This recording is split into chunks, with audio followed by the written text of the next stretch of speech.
नमस्कार दोस्तों, आज हम बात करेंगे कृषि के बारे में। कृषि क्या है? कृषि एक आर्थिक क्रिया है जो कि प्राथमिक क्रियाओं में सम्मिलित की गई है। कृषि आज से लगभग 10,000 वर्ष पूर्व आरंभ हुई मानी जाती है। यह माना जाता है कि मानव जब स्थायी निवास करने लगा तब उसने कृषि क्रिया का आरंभ किया।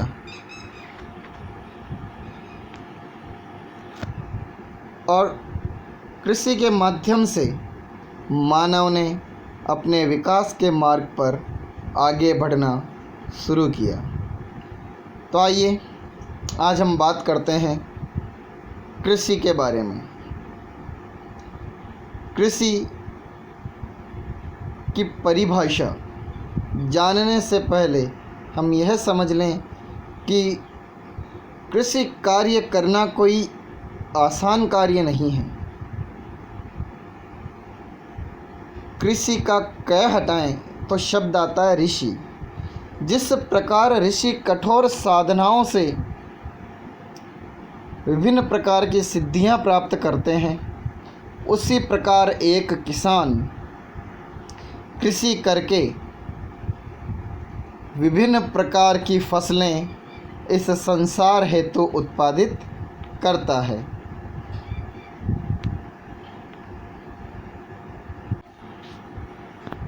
तो देखिए, कृषि की परिभाषा मानव द्वारा भूमि को जोतकर फसल प्राप्त करने की आर्थिक क्रिया को हम कृषि कहते हैं। क्या कहते हैं?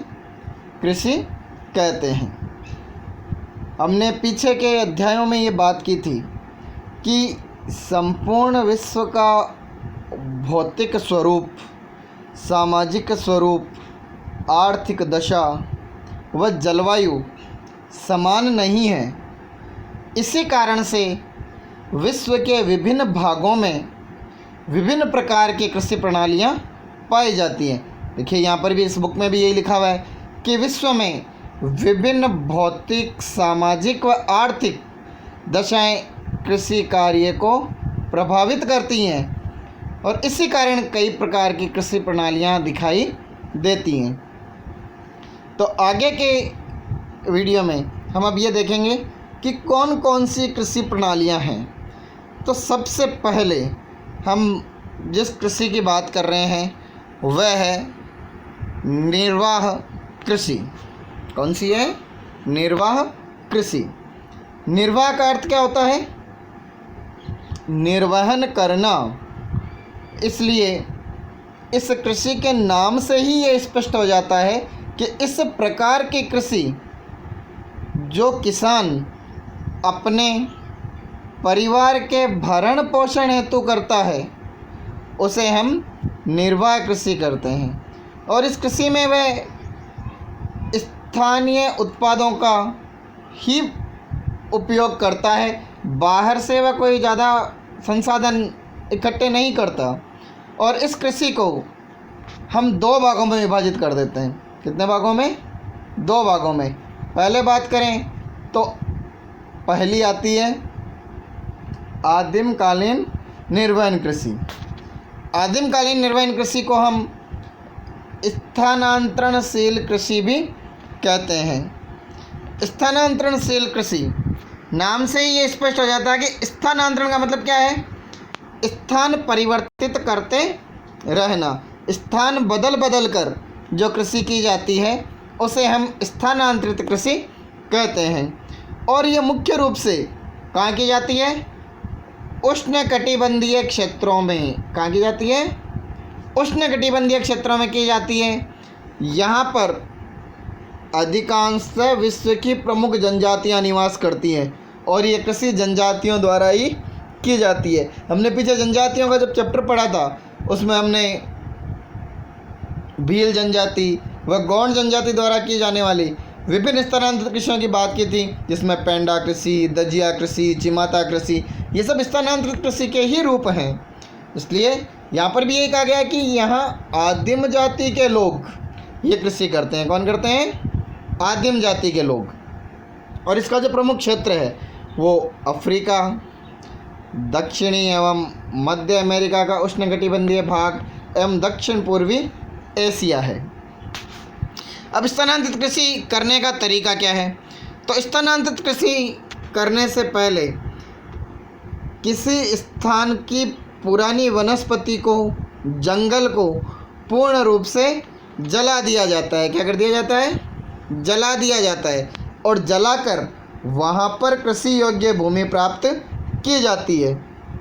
और जो ये राख प्राप्त होती है इससे, वनस्पतियों के जलने से, जंगल के जलने से जो राख प्राप्त होती है, उसी राख का इस्तेमाल ये जनजातियाँ कृषि उर्वरक के रूप में करती हैं। किसके रूप में करती हैं? उर्वरक के रूप में। इस प्रकार की प्रक्रिया अपनाने के कारण इस कृषि को दहन या कर्तन कृषि भी कहते हैं। दहन का मतलब होता है जलाकर, कर्तन का मतलब काट कर, हटाकर, इसलिए इसे दहन या कर्तन कृषि भी कहते हैं। इसमें जो खेतों का आकार होता है वो बहुत ही छोटा होता है, छोटे छोटे टुकड़ों में, क्योंकि केवल निर्वहन के लिए है और लंबे समय तक करनी नहीं है। 2 या 3 साल करते हैं, उसके बाद पुनः जगह बदल लेते हैं, क्योंकि लगातार कृषि करने से और अच्छे उर्वरकों का इस्तेमाल न करने से वह क्षेत्र बंजर होने लग जाता है, इसलिए वे उसे छोड़कर अन्यत्र चले जाते हैं। और इस खेती में ज़्यादातर पुराने औजारों का इस्तेमाल किया जाता है, जैसे लकड़ी है, कुदाली है, फावड़े है। और इसमें ज़्यादा खेत को जोतने जैसा कार्य नहीं किया जाता। फावड़े या कुदाली से थोड़ा सा मिट्टी को खोदा और उसके बाद बीज बिखेर कर ये कृषि की जाती है।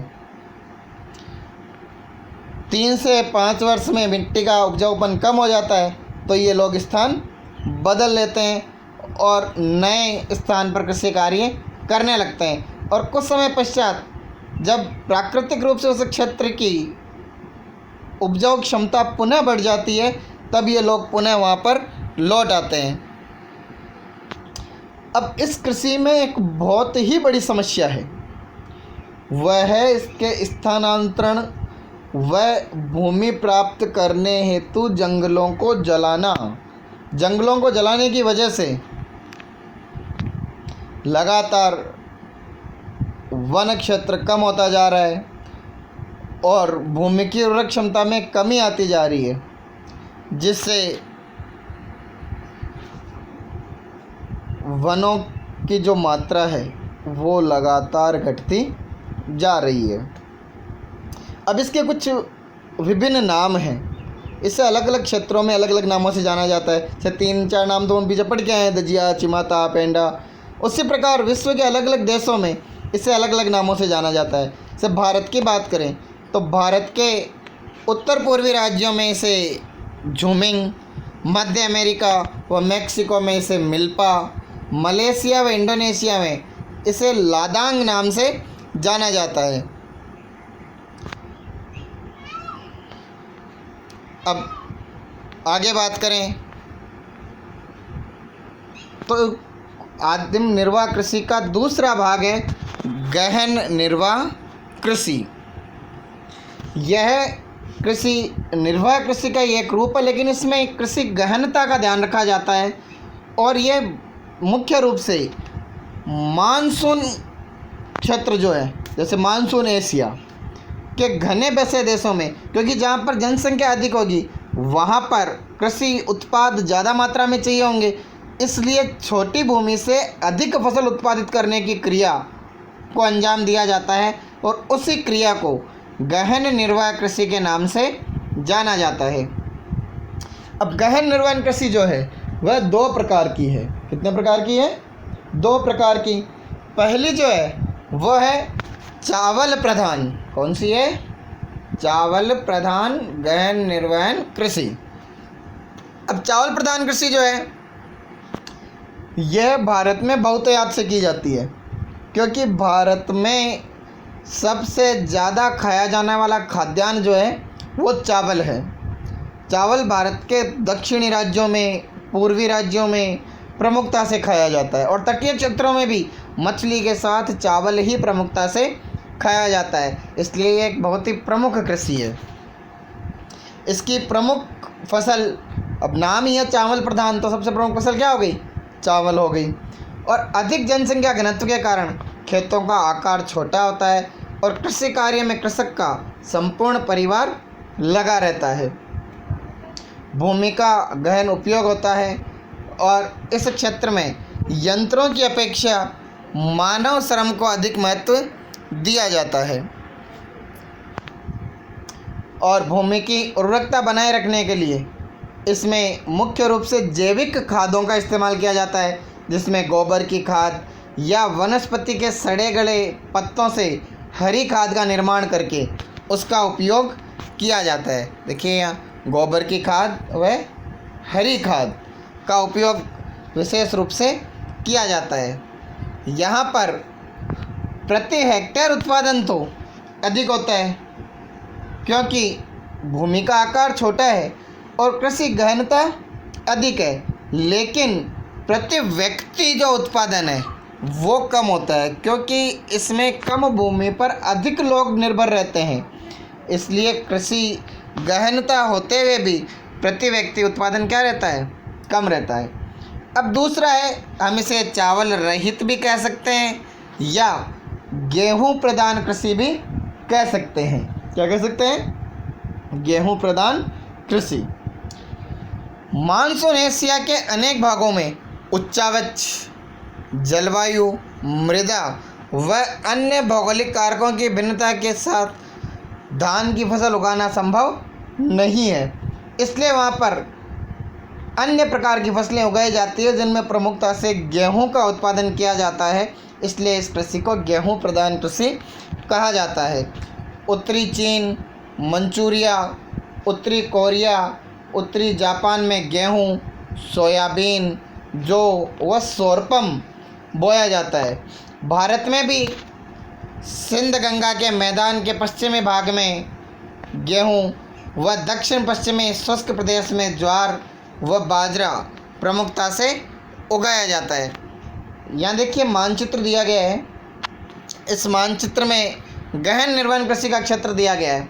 हम पीछे जनसंख्या वाले टॉपिक में पढ़ के आए थे कि विश्व का यह जो भाग है ये सर्वाधिक सघन बसा हुआ है और इसमें आप देख लीजिए गहन निर्वहन कृषि का क्षेत्र भी यही भाग दिखाया जा रहा है।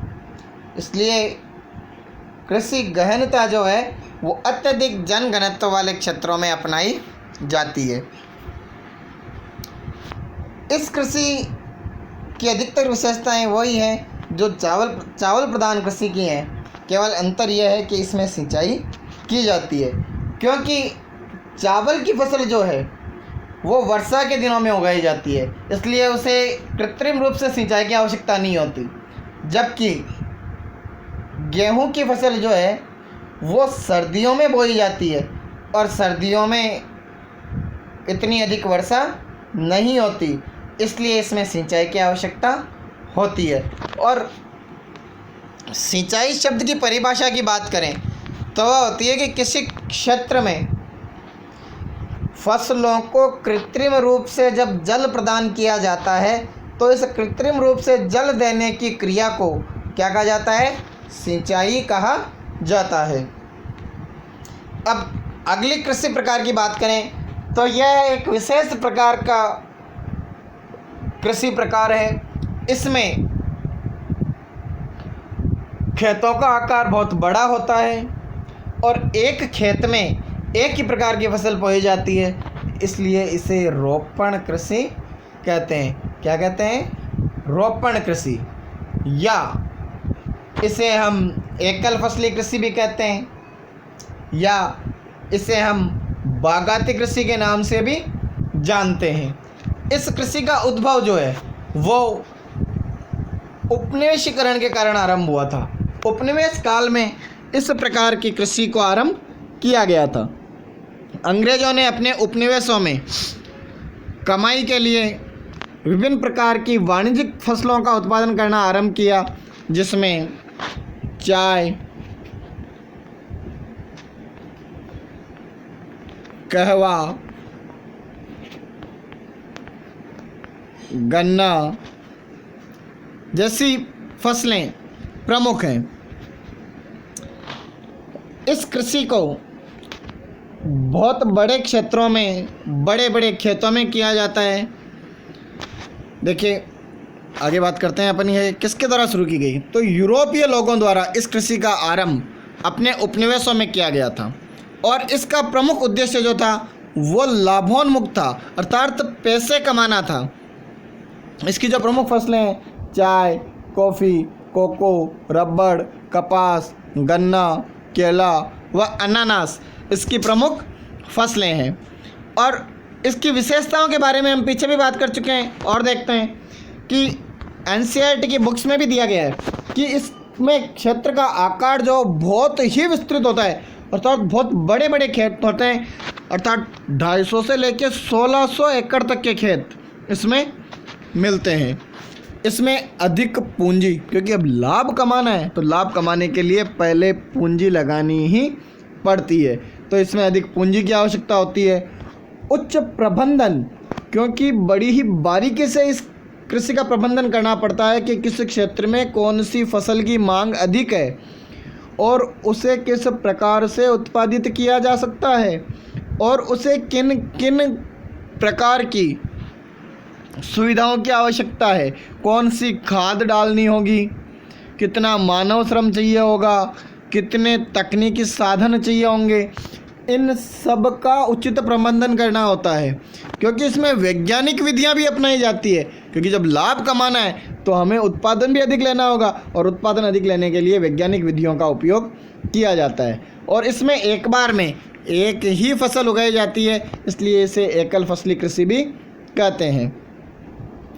इसमें फसल के उत्पादन पर ही जो है मुख्य संकेंद्रण या मुख्य ध्यान दिया जाता है और यह उन क्षेत्रों में अधिक की जाती है जहां पर सस्ता श्रम सरलता से उपलब्ध हो जाता हो, यातायात विकसित हो, क्योंकि ये व्यापार के उद्देश्य से की जा रही है और व्यापार के उद्देश्य से मतलब है हमें बाज़ार की आवश्यकता होगी और बाज़ार तक माल पहुंचाने के लिए हमें यातायात, या हम सामान्य शब्दों में बात करें तो परिवहन की आवश्यकता होगी।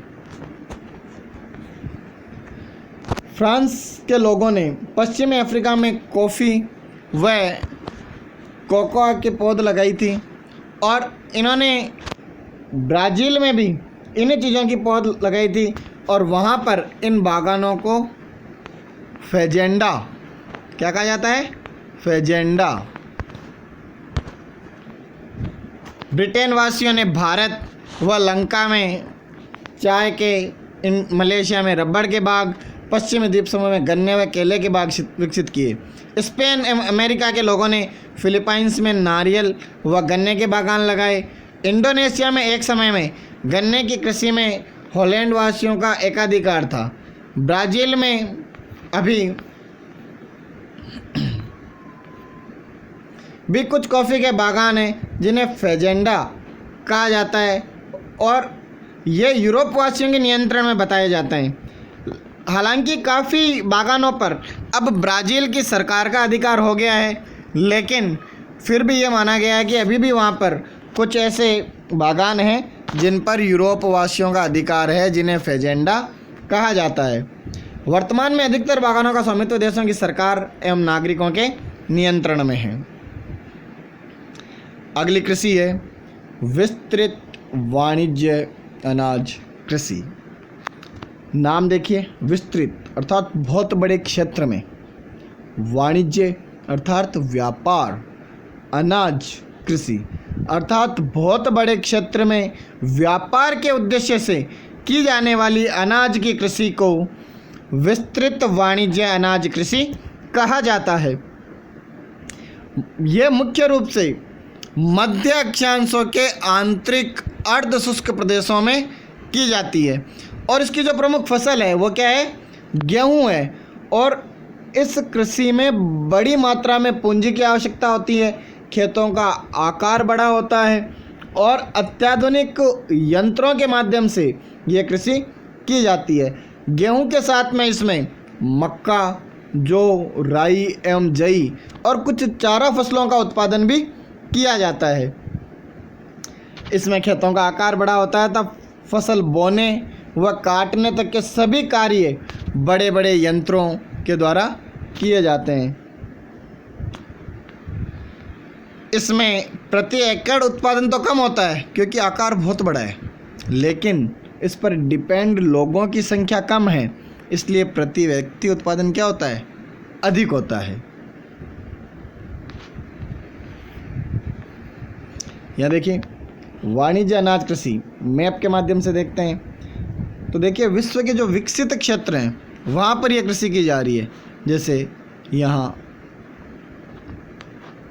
ऑस्ट्रेलिया में, दक्षिण अफ्रीका में, कनाडा में, पश्चिमी यूरोप में, है ना, ये कृषि मुख्य रूप से की जाती है क्योंकि ये क्षेत्र विश्व के विकसित क्षेत्र हैं। इस प्रकार की कृषि का क्षेत्र यूरेशिया के स्टेपीज, उत्तरी अमेरिका के प्रेरीज, अर्जेंटीना के पंपास, दक्षिण अफ्रीका के वेल्ड्स, ऑस्ट्रेलिया के डाउन्स तथा न्यूजीलैंड के कैंटरबरी के जो घास के मैदान हैं उन क्षेत्रों में यह कृषि मुख्य रूप से की जाती है। आज के वीडियो में हम इतनी ही कृषि क्षेत्रों के और कृषि प्रकारों की बात करेंगे। कल के वीडियो में हम कृषि के अन्य प्रकारों में जिनमें मिश्रित कृषि, डेयरी कृषि, आपके ट्रक कृषि, उद्यान कृषि, सहकारी कृषि, सामूहिक कृषि के बारे में बात करेंगे। आपको आज का वीडियो कैसा लगा कमेंट सेक्शन में ज़रूर बताएं और सब्सक्राइब व शेयर करना ना भूलें। जय हिंद, जय भारत।